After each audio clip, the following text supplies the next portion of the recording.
coronavirus pandemic after we recorded our first 2 confirmed cases. We've taken the necessary measures of aggressively tracing, testing, isolating, and entreating infected persons and their contacts as a means of containing the spread of the virus amongst the population.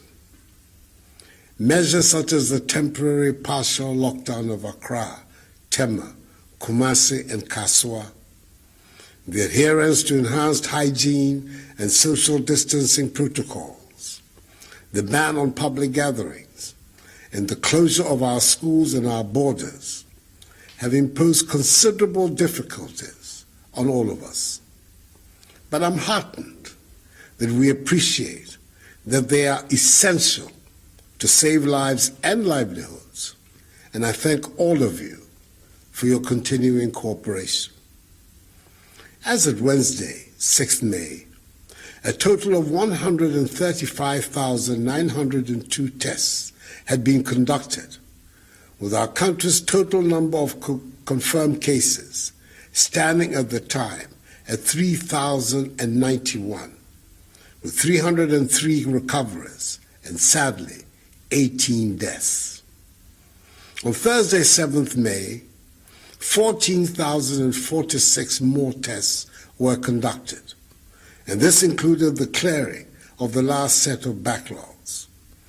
Our total confirmed cases then rose to 4,012 positives, i.e. 921 new cases. Our recoveries stood at 323, 8 persons were critically ill, and deaths still at 18. It is important to stress that 533 out of the 921 new cases recorded between last Wednesday and Thursday are factory workers from a fish processing factory located in Tema. All 533 persons were infected by 1 person. Again, let me reiterate that these new 921 cases were from backlogs dating as far back as 26th April and not necessarily over a 24-hour window.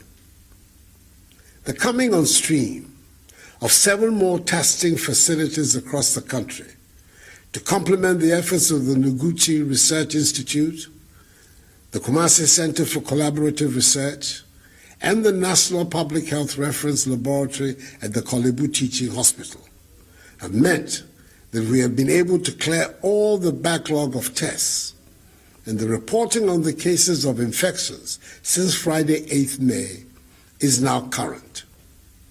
On Friday, a total of 5,253 tests were conducted, with 251 positives. On Saturday, 2,255 tests were conducted, with 266 found to be positive. For today, Sunday, a total of 3,045 tests have been done, with 160 testing positive.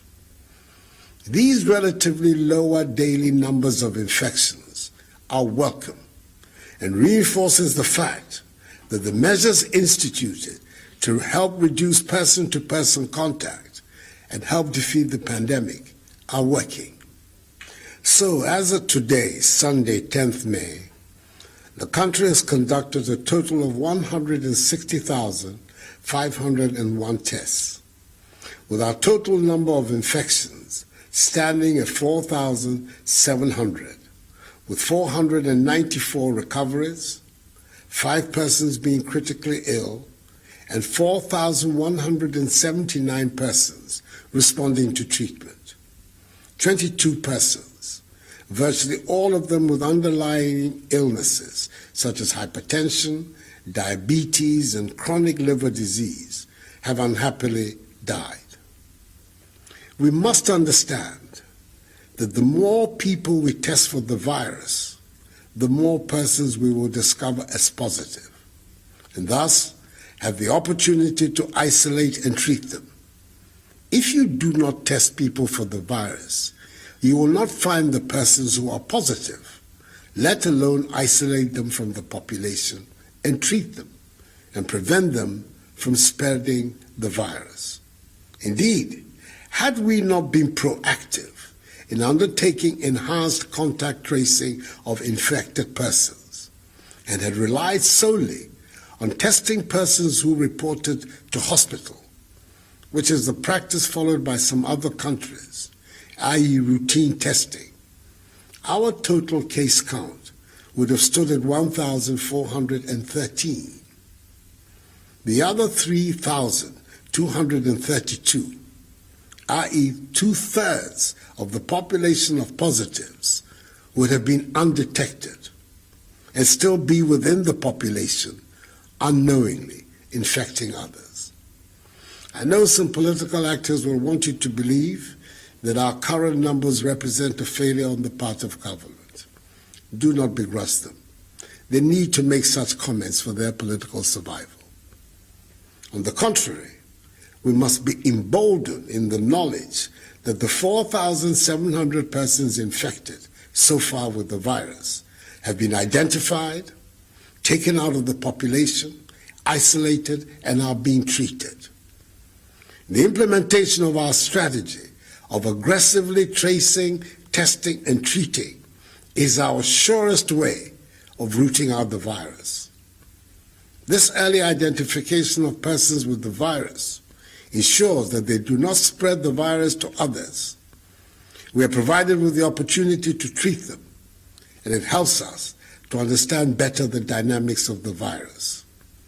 The rapid implementation of all of our policies has resulted in our low infection, hospitalization, and death rates, some of the lowest in Africa and indeed the world. We certainly must be doing something right in Ghana.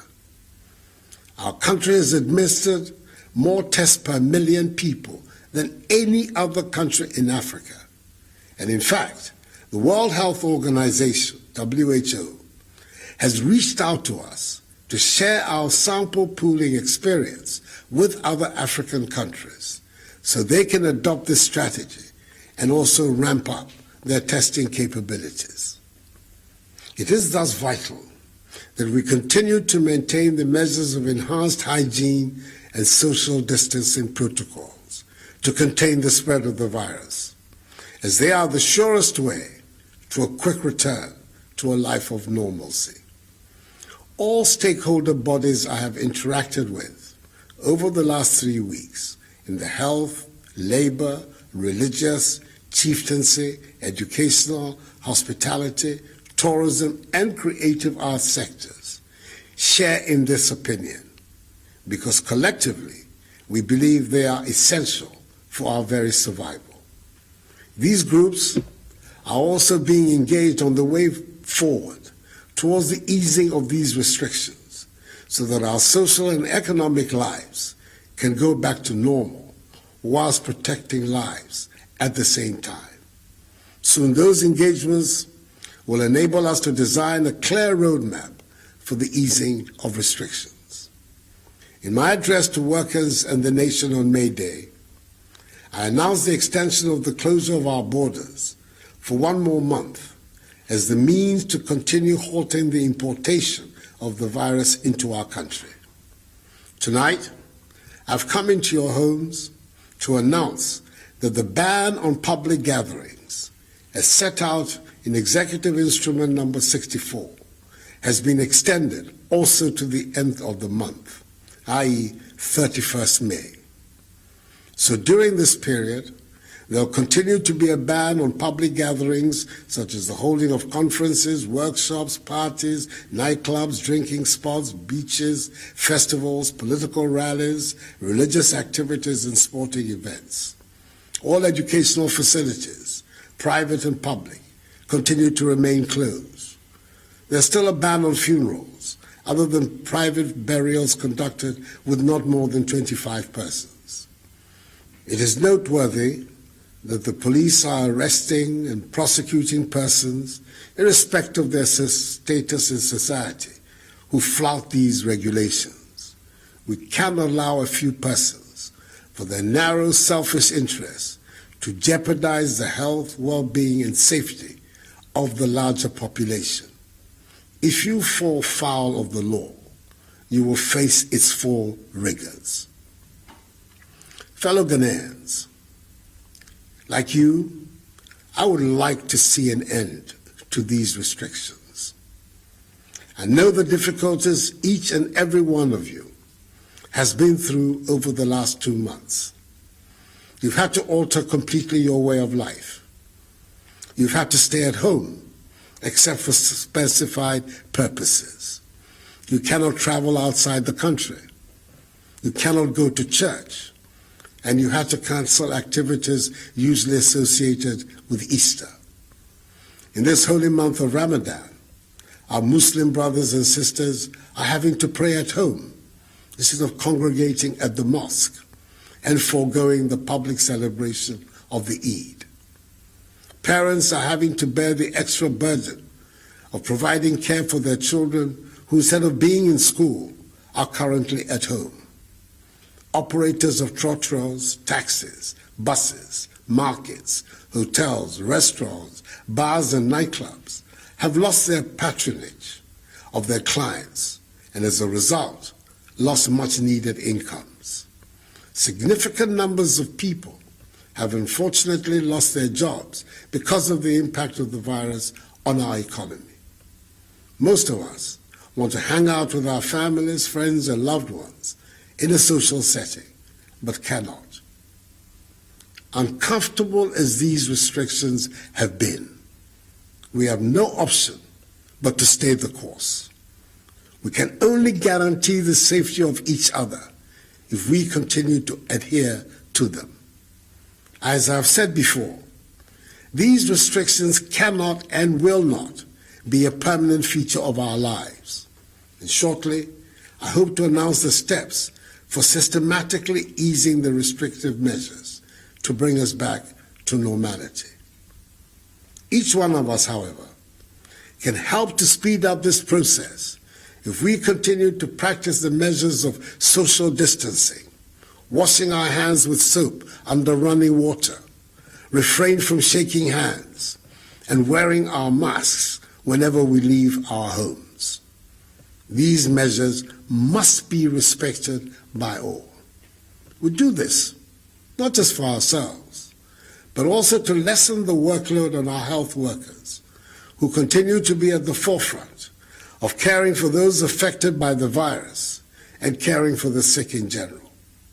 On our part, in addition to the incentive package instituted for all health workers, government has so far distributed the following to healthcare facilities across the country: 4,240,719 gloves, 2,576,333 nose masks, 60,823 goggles, 60,132 liters of sanitizers, 50,770 head covers, 41,992 gowns, 41,000 medical scrubs, and 30,783 N95 face masks. Further, we extended this gesture to other frontline actors engaged in the fight, with the presentation of 5,000 PPEs to members of the media. And tomorrow, Monday, 11th May, 10,000 domestically produced face masks and more money will be delivered to the National Commission for Civic Education to enhance its capacity to undertake the important work it is already doing. Let me once again thank the healthcare workers, including all those responsible for the tracing, testing, and treating, for their heroic contribution to the fight against the pandemic. They will be long remembered in our history. In advance, I say a hearty aiko to the Ghana Registered Nurses and Midwives Association, which celebrates its 60th anniversary on Tuesday. This weekend, I chaired a 3-day cabinet retreat at Peduasi Lodge to examine in detail measures aimed at reviving and strengthening our economy. I'm happy to reiterate that government is putting in place a resilience and recovery plan with the overarching aim of finding more resources to strengthen the productive sectors of the economy to ensure sustained economic activity. We're rolling out a soft loan scheme of 600 million cedis in this month of May to support micro, small, and medium-scale businesses. And as you know, the commercial banks, with the support of the Bank of Ghana, have also instituted a 3 billion cedi credit and stimulus package to help revitalize industries, especially in the pharmaceutical, hospitality, service, and manufacturing sectors. The Minister for Finance is working tirelessly to find additional resources to supplement these amounts, including the resources to finance the construction of 88 district hospitals, Agenda 88, and 7 regional hospitals, which he will announce at the appropriate time to Parliament and the nation. Before bringing this address to an end, it is critical that I raise one significant side of the fight against this virus, which has not been given enough emphasis, but has to do with a change in attitude that will impact on our lifestyles. That has to be one of the permanent legacies of the pandemic. We have to improve our hygiene, our fitness and exercises, our eating, generally our style of living, which will boost our immunity to disease and the virus. For instance, we're told that the key vitamins that fortify our immune system are vitamins A, B6, C, and E. Fortunately for us in Ghana, all of these can be found in many of our foods, such as oranges, kontomire, millet, cashew nuts, crabs, plantain, okra, dawa, brown rice, and mushrooms.